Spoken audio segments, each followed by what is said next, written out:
Армысыздар көрермендер, арнама жаңа тіркелген көрермендер қош келдіңіздер. Бүгін сіздерге 38 және 41 бөлім аралығында шырмалған тағдыр телехикаясын баяндайтын боламын. Ахмет Мажиданың жанына келеді. Мажида қашпақ болғанда ол оны қылғындырып, сен екеумізбен де ойнағың келді ме деп сөзге тартады. Оны Нермен видеоға түсірмек болады. Мажида қашуға оқталғанда Нини оны ұстап қалады. Ахмет Нинимен сөйлесіп тұрғанда Мажида қайшы ұстап алады. Казым оны іздеумен болады. Мажида қайшыны ұстап тұрғанда Нини оны Ахметке сығып ал деп азғырумен болады. Ахмет Мажиданың қолынан қайшыны алмақ болғанда оны ұрып жіберіп, Мажида үстелге басын соғып құлап қалады. Нини Ахметті кінәлап ұрсып жатырғанда екеуі сөзге келеді. Ол Ниниді қылғындыра бастағанда Нини оған қайшыны сығып алады да Мажиданың қолына ұстатып қашып кетеді. Мажида есін жиып шошып кетеді. Казым оны тауып Ахметтің денесін көріп есеңгіреп қалады. Бұл көріністі Зафер де көреді. Казым Заферге Мажиданы алып кетуге бұйырады. Казым әлгі қайшыны ұстап отқанда оларды Берин көріп байбалаң салады. Олардың жандарына жиһангерлер келеді. Берин үйді басына көтеріп жатқанда Сера бұл жағдайды көріп жылап отырады. Нермен өзінің тұрған қонақ үйіне келеді. Ол бөлмесіне келіп жылаумен болады. Ахметті ауруханаға алып келеді. Берин Казымға мұны Мажида істеді ме, сен оны жақтап тұрсың ба деп шу шығарады. Казым болса, сенің ұлың қылмыскер, ол талай әйелдерге қауіп төндірген деп ұрсып жатырғанда Берин есін жоғалтады. Шермен қызын уайымдап отырады.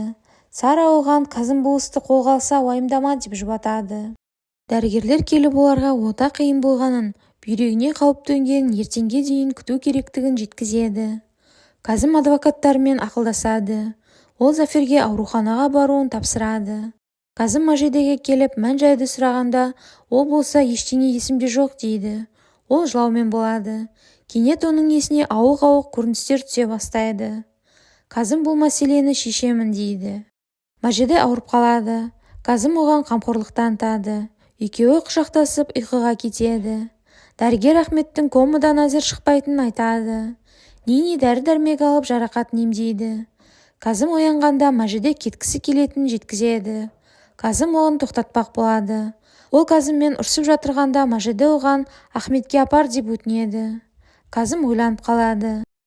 Сера Заферді сұрақтың астына алады. Ол кілтті жұлып алып көліктен анықтамақ болғанда Зафер оған бәрін айтып Мажиданың есінде жоғын жеткізеді. Ол Сераға Казымнан кек алатынын айтады. Сера болса оны райынан қайтарып, бізге олар керек емес, бірігіп әрекет істейік дейді. Сера бұл ақпаратты Ниниге айтады. Нини оған Мажида жасады деп өтірік алдап, бірдеңе істесең айтып отыр дейді. Берин Мажиданы кінәлап отырғанда Жиһангер бәрін Ахметтен көріп, ол өзі мұны жоспарлаған, әйтпесе төменде Мажидамен оңаша нағып жүр деп күдіктеніп отырады. Казым Мажиданы алып шығып жарты жолға келгенде ойланып отырады. Мажида оған өтінумен болады. Шермен болса қызын ойлаумен болады. Нини Бериндерге келеді. Берин оған ренжіп отырғанда Нини оны Мажидаға қарсы үгіттеп қояды. Кенет ол жерге Шермен келіп, қызым қайда деп сұраумен болады. Берин болса, бұл бәлені істеген сенің қызың деп екеуі сөз таластырады. Ол үйден кетпек болғанда Жиһангерді көріп, полицейге барамын дегенде Жиһангер Шерменді тоқтатады. Мажида ауруханаға келіп Ахметке кіреді. Ол Ахметтің жанына жақындап, ішкі сырын ақтарып, есіне түсіре алмай қиналады. Казым дәрігерге ешкімге ештеңе айтпа дейді. Ол адвокаттан көмек сұрағанда, адвокат оларға ертерек берілсең ісің жеңілдейді деп кеңес береді. Мажида Казымнан полицейге барайық деп жалынумен болады. Казым келседі. Оларды есімен көріп анасына жеткізеді. Берин болса олардың соңынан баруды бұйырады.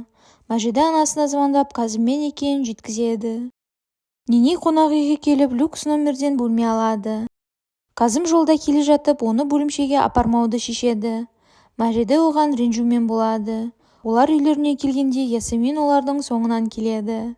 Казым оны үйге кіргізіп тастап, оны кілттеп өзі кетіп қалады. Ясемин анасына бәрін жеткізеді. Казым Заферге жұмыстың бәрін тапсырып қояды. Ол бүкіл құжаттарды Жиһангердің атына аударатын жеткізеді.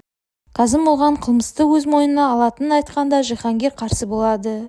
Ол Казымға басқа малын табайық деп жалынады.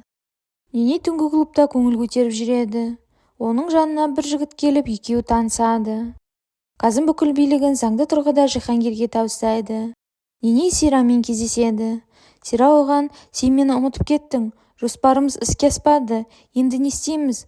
Ахмет біздің кесірімізден сондай жағдайда дегенде, Нене оған: бұл туралы айтқым келмейді, бәріне кінәлі Мәжиде деп қысқа қайырады. Сира оның мойнындағы іздерді байқап қалады. Сира бәрін түсініп, Ахметке сен істедің деп шу шығарып жатырғанда, екеуі сөзге келеді. Сира ашуланып, саған көрсетемін деп кетіп бара жатырғанда, Нене оған: хатта кімнің жазуы тұр деп ойламайсың ба? Орныңа отыр деп, мен бәрін сенің мойныңа ілсем, бәрі сенеді.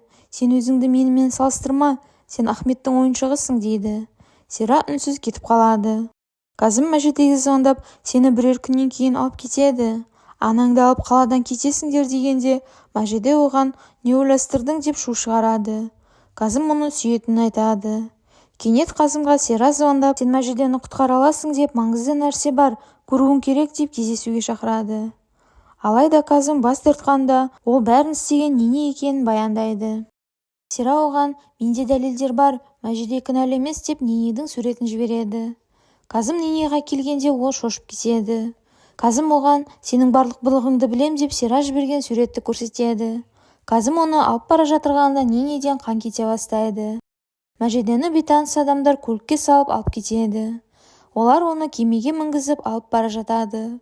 Казым Ненеді дәрігерге әкеледі. Кенет дәрігер оған жүкті екенін жеткізеді. Казым болса шошып кетеді. Әлгі кісілер Мәжидені теңізге лақтырып жіберіп, Беренге тапсырманы орындағандарын жеткізеді. Берен не істерін білмей сасқалақтап тұрғанда ауырып құлап қалады. Дәрігер Ненеге денсаулығыңды күт деп ем бастайтынын айтады. Казым шығып кетеді. Нене оның жанына келіп, сен қуанбайсың ба, саған бәрібір ме, сен әке боласың дегенде, Казым оған: сен өзіңді ана болуға лайықпын деп ойлайсың ба, сен менің балама лайық емессің, бірақ ешкімге ештеңе айтпа деп бұйырады. Кенет Казымға есімен звондап, тез келуін өтінеді. Ол Ненеді Мехметке тапсырып өзі кетіп қалады. Нене болса қуанышы көкке сыймай отырады. Казым анасына келгенде оған Мәжиде жоғын айтып хабар келеді. Бір кезде Мәжиде: Берен ханым, шығыңыз деп айқайлап үйге кіріп келеді. Ол әлгі жігіттердің біреуі оны құтқарып қалғанын, бұл Береннің ісі екенін есіне алып, бұны қалай істедіңіз, менде не шаруаңыз бар деп тап береді. Мәжиде Казымға: сенің анаң мені өлтірмек болды, мені ұйықтатып теңізге лақтырды деп бәрін айтады. Ол бар ренішін айтып жатқанда Казым тұрып: бұл өтірік деші, неге бұлай істедің деп айқайлайды. Есімен болса, бұны мен істедім деп өз мойнына алады. Мәжиде есін жоғалтып құлап қалады. Нене Сираны алдап ауруханаға алдырып, жүкті екенін жеткізеді.